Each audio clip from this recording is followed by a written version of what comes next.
Ahora vamos a dar nuestra clase 9, nuestra última clase, que se trata de los ciclos biogeoquímicos y ahí voy a compartir pantalla, y del ciclo hidrológico.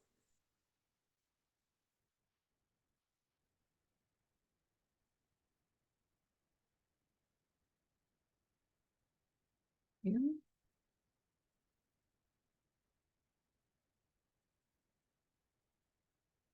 Muy bien. Los organismos vivos y el entorno físico-químico, el entorno abiótico que los rodea a estos organismos vivos, está conformado por los mismos elementos químicos, como lo vimos en el ciclo de los nutrientes, ¿no es cierto? Que cuando se descomponía el animal y trabajaban los bichitos, los descomponedores, lo devolvían al suelo, luego estos nutrientes volvían, digamos, a los vegetales, y a través de los vegetales lo tomábamos nuevamente nosotros el resto de los organismos vivos, y todo volvía al ciclo. Elementos químicos que están presentes en diferentes porcentajes. Ya vamos a ver un poquitito eso. Para un ser vivo, la mayoría de los elementos químicos no son más que nutrientes, y los nutrientes pueden ser de dos tipos: macronutrientes y micronutrientes. Por ahí las personas que entrenan o inclusive la gente que solamente está preocupada por su salud, por su bienestar, consumen este tipo de, de nutrientes, ¿no es cierto?, de elementos químicos, de una manera externa, ya sea a través de polvitos, juguitos, cápsulas, ¿no es cierto?, para estar mejor o para obtener un X rendimiento que en este momento su cuerpo no le está proporcionando. Los macronutrientes son elementos fundamentales para el organismo. Sí o sí los necesitamos, y que estén en cierto nivel. Cuando, por ejemplo, está un poco más bajo, comenzamos a tener problemas. Y si lo tenemos mucho más elevados, lo mismo. A ver, un micronutriente, por ejemplo, es el hierro. Cuando tenemos carencia de hierro en el cuerpo, ¿qué pasa? Estamos anémicos. Entonces estamos mal. Los micro y los macronutrientes siempre tienen que estar en el nivel necesario. Digamos, si están más bajos, estamos enfermos, y si están más altos, nos hace mal. Vamos a ver. Los macronutrientes, bueno, son fundamentales para el organismo y están presentes en proporciones, por eso son macro, porque están en proporciones relativamente elevadas con respecto al resto, a los micronutrientes. Los macronutrientes son el carbono, hidrógeno, oxígeno, nitrógeno, potasio, calcio, magnesio y fósforo. Fósforo y azufre. En cambio, los micronutrientes, que están en menor proporción, son el hierro, entre otros, no son todos, ¿no? El manganeso, el sodio y el cobre. Ahora vamos a ver. Hay otros elementos, como por ejemplo el plomo, que también circula a través de nuestro ecosistema, a través de nuestros sistemas, a través de nuestro organismo, nuestro cuerpo, pero que y no lo notamos, pero que en altas concentraciones puede ser muy tóxico. En los sistemas naturales, los nutrientes permanecen confinados en un lugar, no permanecen confinados en un lugar concreto, sino que integran los ciclos. ¿Se acuerdan? Como el ciclo de los nutrientes que hablábamos recién. Bueno, aquí tenemos un ejemplo de qué estamos hechos. Fíjense, el 65% de nuestro cuerpo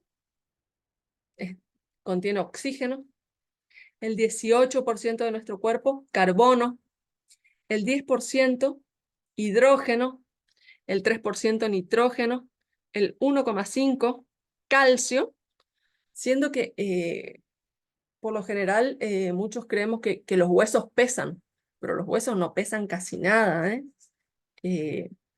Los huesos son porosos en su interior, no pesan casi nada. Bueno, y luego tenemos un 1%, por ejemplo, de fósforo. Los bioelementos, los primarios, digamos, ya los habíamos nombrado, en gran parte son los imprescindibles para la vida. Por ejemplo, oxígeno, carbono, que son estos, los que acabamos de nombrar, hidrógeno, nitrógeno, azufre y fósforo. Luego tenemos los secundarios, que están en menor cantidad, ¿no es cierto? Y desempeñan funciones diversas, pero esenciales, como por ejemplo, el magnesio, el calcio, el sodio, que eran los que nombramos como micronutrientes, ¿no es cierto? El potasio, el cloro. Y luego existen los oligoelementos, que esos también, digamos, son eh, algunos eh, bueno, elementos, ¿no es cierto?, que conforman nuestro cuerpo. Digamos, están en cantidades súper pequeñitas y son necesarios para el desarrollo y el correcto funcionamiento de nuestro organismo. Por ejemplo, el hierro, el manganeso, el cobre, el zinc, que también, fíjense, son considerados microelementos.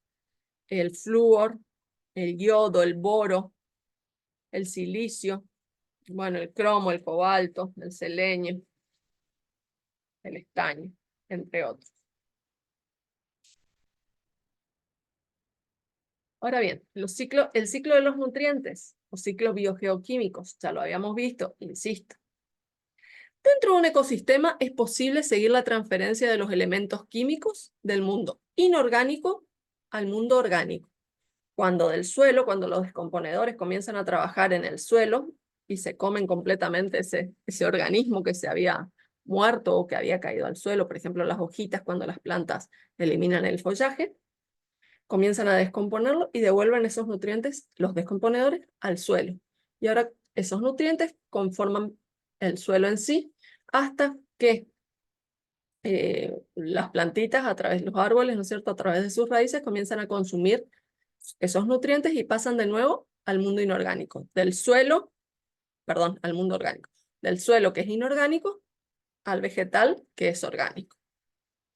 Y estudiar la manera en que circulan y cómo se reciclan los nutrientes dentro de los sistemas naturales, uniendo a los materiales vivos con los materiales muertos dentro de un mismo ecosistema. Del suelo al vegetal. Y del vegetal al animal.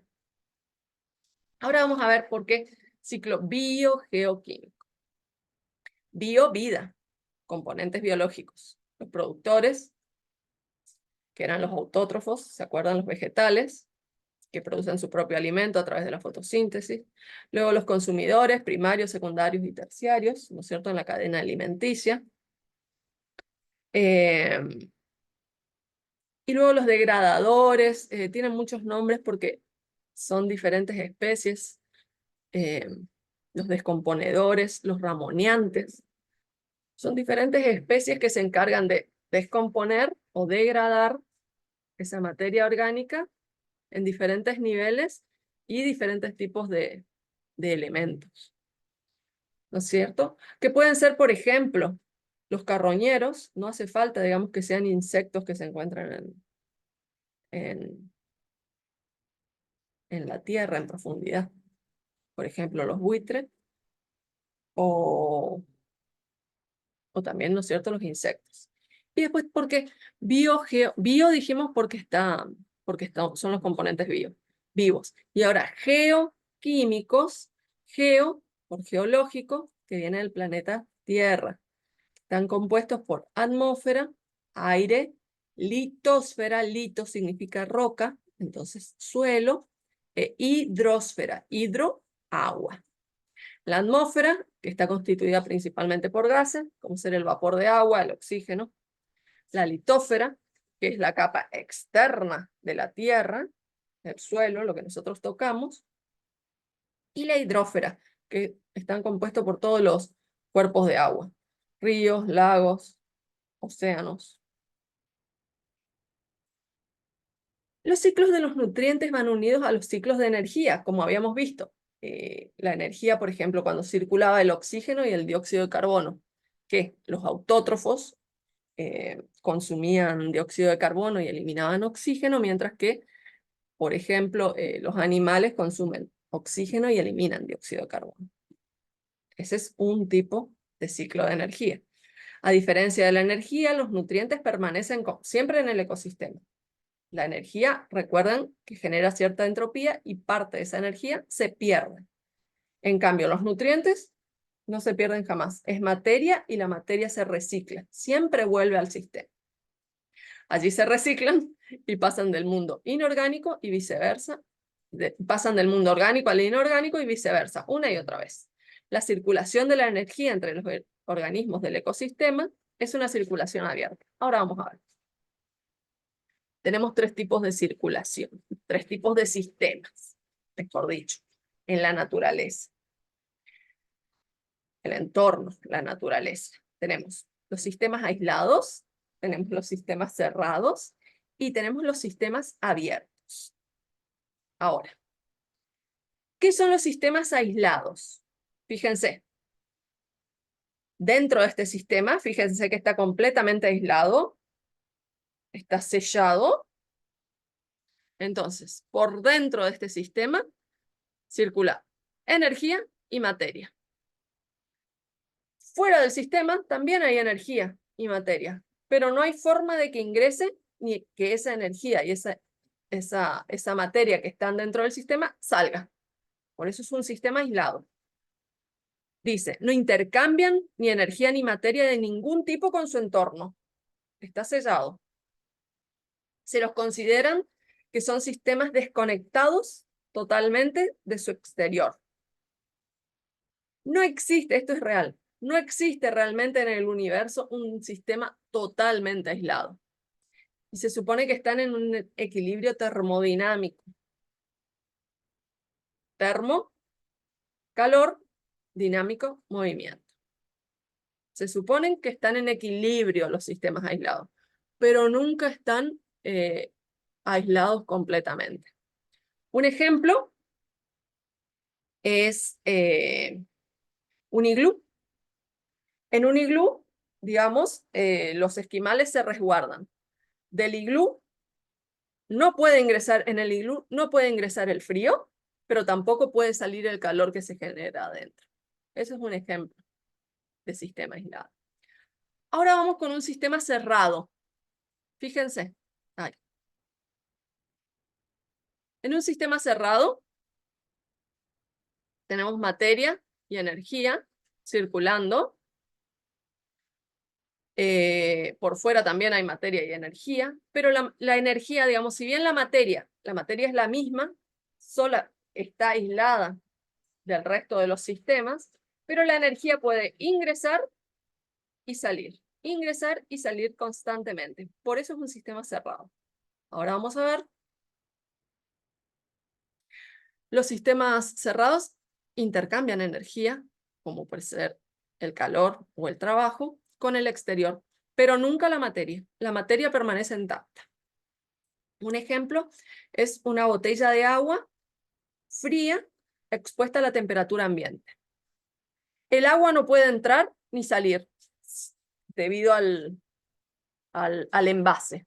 El agua siempre es la misma, pero está fría y al estar expuesta a una temperatura ambiente va a ir perdiendo, digamos, su temperatura hasta nivelarse con la temperatura del ambiente. Es decir, la energía, en este caso calor, ingresa y sale, ingresa y sale hasta que la energía se equipara con la del ambiente y queda la misma, digamos. No se mueve la materia, pero sí se mueve la energía.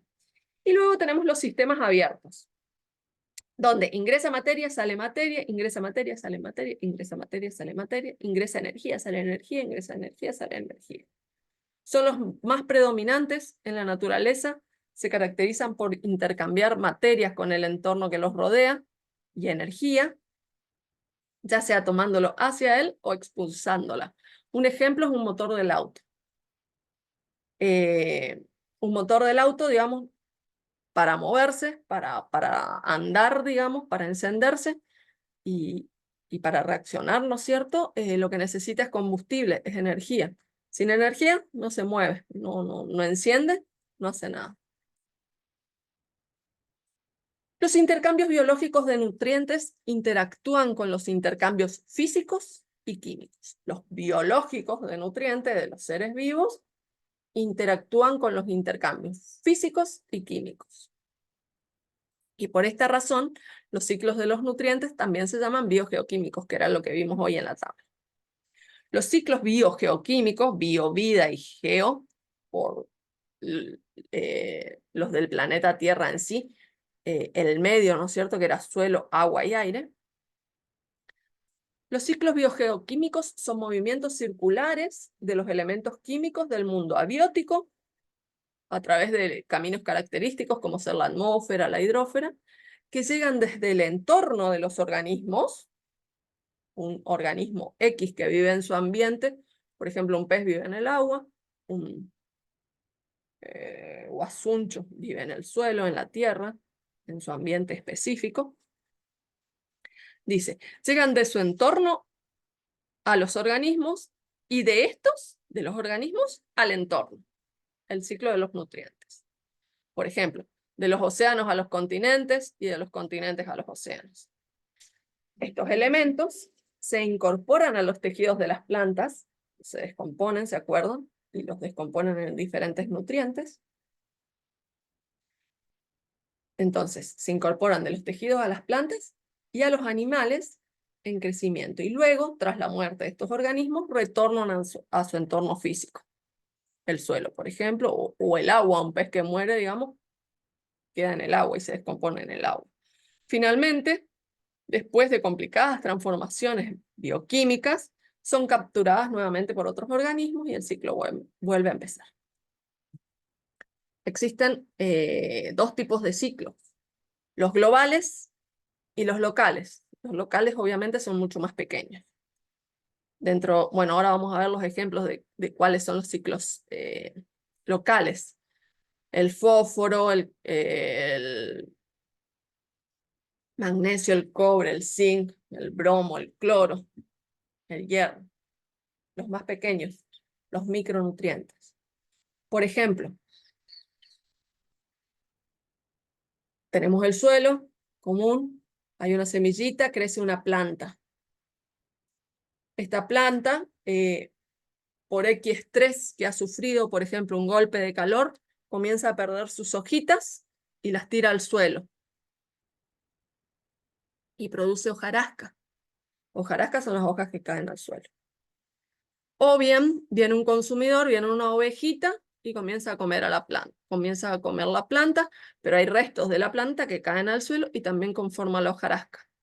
La hojarasca comienza a descomponerse y ahí trabajan los descomponedores que le devuelven los nutrientes al suelo. Luego en este suelo hay una semilla, crece nuevamente la planta y así sucesivamente, el ciclo de los nutrientes. Ahora bien, los ciclos globales, que son los de los elementos más importantes y que tenemos en más cantidad en nuestro organismo, carbono, nitrógeno, oxígeno, es similar, pero ahora bien se incorpora la atmósfera, el aire, que en los ciclos locales no intervenía. Ahora bien, porque intervienen los descomponedores de la hojarasca, digamos la plantita que creció en el suelo, vienen los consumidores y la comen, o las hojitas que los restos quedan en el suelo y conforman la hojarasca, o las hojitas que ella misma desprendió por algún motivo de estrés también conforman la hojarasca, vienen los descomponedores, comienzan a trabajar, pero tenemos que tener en cuenta que por más que estén en el suelo o en el agua, estos organismos respiran, y el aire o el dióxido de carbono trabaja en la atmósfera, se genera en la atmósfera y vuelve a los organismos. También están los microorganismos que se encuentran en la superficie. No hace falta que estén, como ya les había dicho, trabajando en la superficie o que se encuentran en el agua. Es por eso que ahora el tema de la respiración de los organismos en sí, tanto los autótrofos como los consumidores y los descomponedores, ahora sí tienen que ver. Y por eso es que los ciclos globales están compuestos por el oxígeno. Ahora vamos a ver las combinaciones de oxígeno e hidrógeno forman el dióxido de carbono y así sucesivamente. El agua El oxígeno y el carbono con el dióxido de carbono. Los ciclos globales, los más grandes, son los del nitrógeno, como habíamos dicho, carbono, oxígeno, el ciclo del agua, ahora lo vamos a ver, donde existen intercambios entre la atmósfera y el ecosistema. Los ciclos de los nutrientes globales relacionan a todos los organismos vivos del planeta en un ecosistema gigante, la biosfera, el planeta Tierra, que es el ecosistema global de la Tierra. En cambio, los ciclos globales corresponden a elementos con una movilidad mucho más pequeña y que no disponen de mecanismos de transportes a largas distancias, como ser el fósforo, el potasio, ya los habíamos dicho, ¿no es cierto? Los microorganismos. El magnesio, el cobre, el zinc, el hierro. Ahora vamos a hablar un poquito del ciclo, ya hablamos de los ciclos biogeoquímicos y del ciclo de los nutrientes. Ahora vamos a hablar del ciclo del agua, porque es un ciclo especial. Cuando hablamos, sí, vamos a hablar del ciclo del agua, o el ciclo hidrológico. Hidro, agua. Lógico, que es un ciclo. El agua se encuentra en 3 estados diferentes, ya sabemos. Líquido, que representa el 98% del total del agua en nuestro planeta. Sólido y gaseoso, ¿no es cierto? Que representa un 2%. Y está distribuida, en el planeta de la siguiente manera. Agua salada, agua de mar, es un 97%. El 3% restante es agua dulce. De este agua dulce, nieve y hielo, ¿qué sería? Nieve en la cima de las montañas, en las zonas muy altas. Y cuando hablamos de nieve, no hablamos de nieves que se producen, por ejemplo, en invierno, sino de las nieves eternas. Por ejemplo, en el Everest, eh, en, en la cordillera de los Andes, las nieves eternas, las que no se van nunca. Siempre hay nieve en ese lugar. Y hielo. Hielo. Hielo en los casquetes polares, los glaciares, por ejemplo. Esto representa un 77,6%, la nieve y el hielo, de agua dulce. Por eso es tan importante, digamos, frenar el calentamiento global para que no se sigan derritiendo los casquetes polares, porque estamos perdiendo gran parte de este porcentaje de agua dulce que nosotros necesitamos para vivir. En cambio, el 21,8% se encuentran las napas freáticas. ¿Qué son las napas freáticas? Es de donde nosotros extraemos el agua que no encontramos en superficie. Se encuentra en profundidad. Y es agua dulce que circula y es agua apta para el consumo. Obviamente, al estar en el interior de la tierra, se necesita una serie de tratamientos, ¿no es cierto?, para potabilizar. Ahora vamos a hablar de esto, de las napas freáticas. Dijimos que las napas freáticas ocupan un... Ahora fíjense, las napas freáticas están en profundidad. Ahora vamos a hablar de las aguas superficiales disponibles. Hablamos de hielo, de nieve, de napas freáticas en profundidad. Ahora vamos a hablar de un porcentaje de aguas superficiales. ¿Qué es aguas superficiales? Todo lo que encontramos en la superficie terrestre, que no tenemos que excavar para obtener. Un ejemplo, ríos, lagos, lagunas, esteros, todo cuerpo de agua, ¿es cierto?, que contenga agua dulce.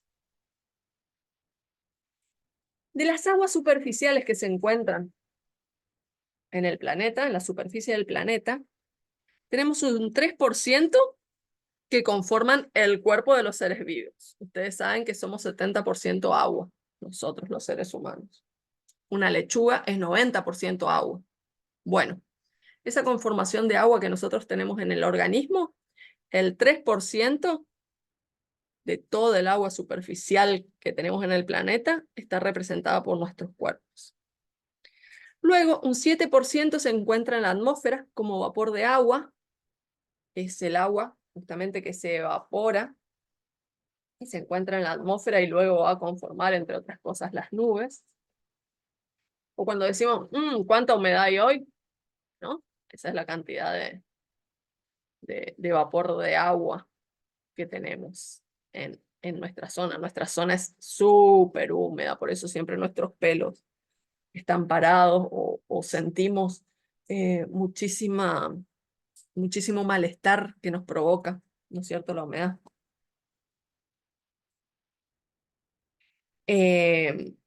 Luego la humedad del suelo, ¿no es cierto?, que necesitan las plantas, digamos que es el que absorben las plantas para sobrevivir. Y por último, solo en superficie un 57% es de ríos, lagos, lagunas, esteros. Fíjense los porcentajes, son mínimos. Ahora bien, vamos a hablar del ciclo hidrológico en sí. ¿Cómo se mueve el agua en nuestro planeta?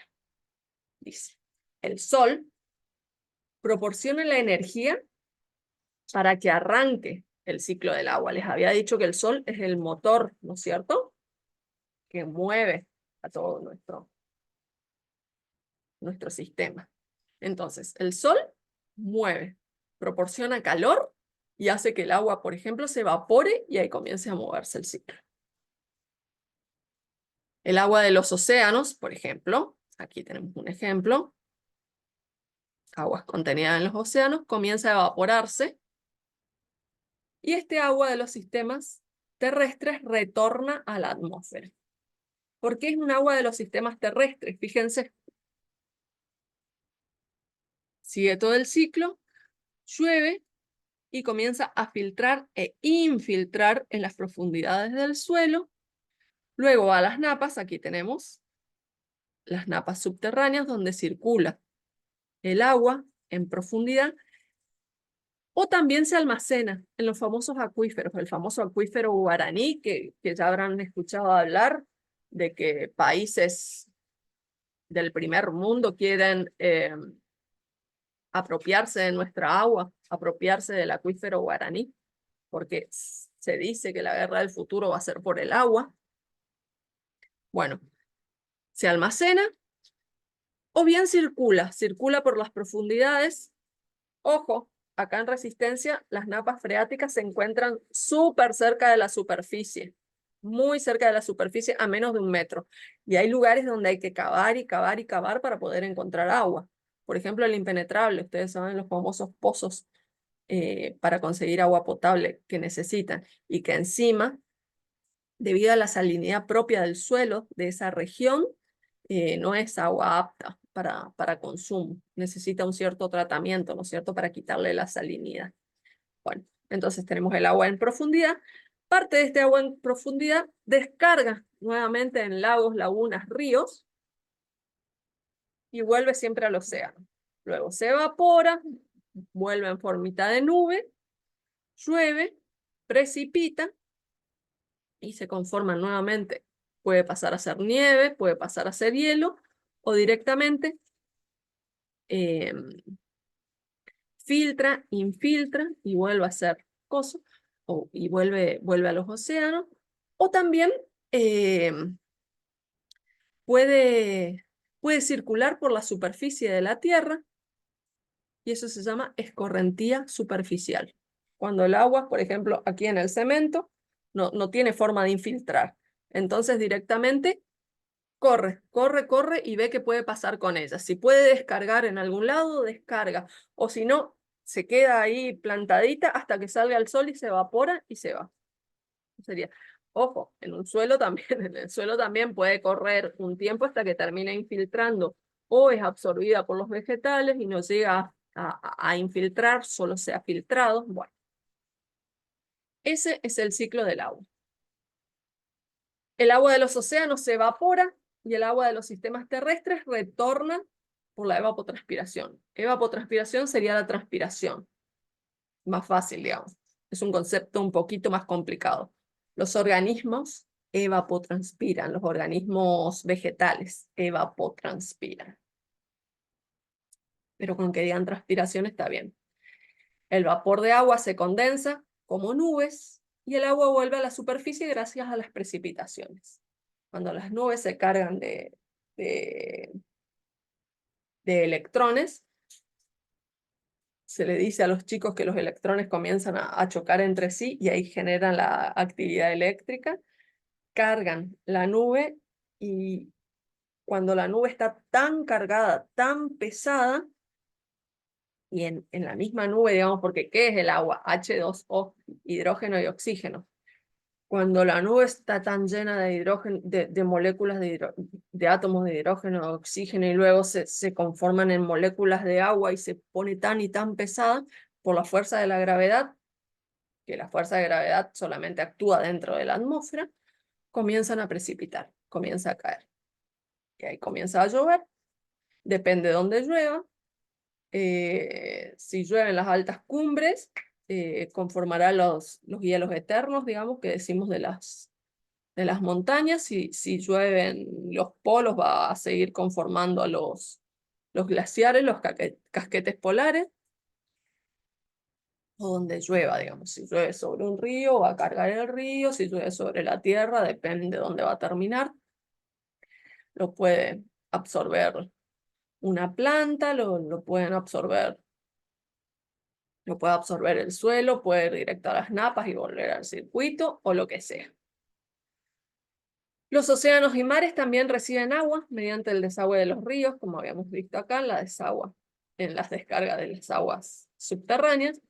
Y finalmente parte del agua infiltra, o sea, los mantos acuíferos, y vuelve lentamente al mar cuando se satura el suelo.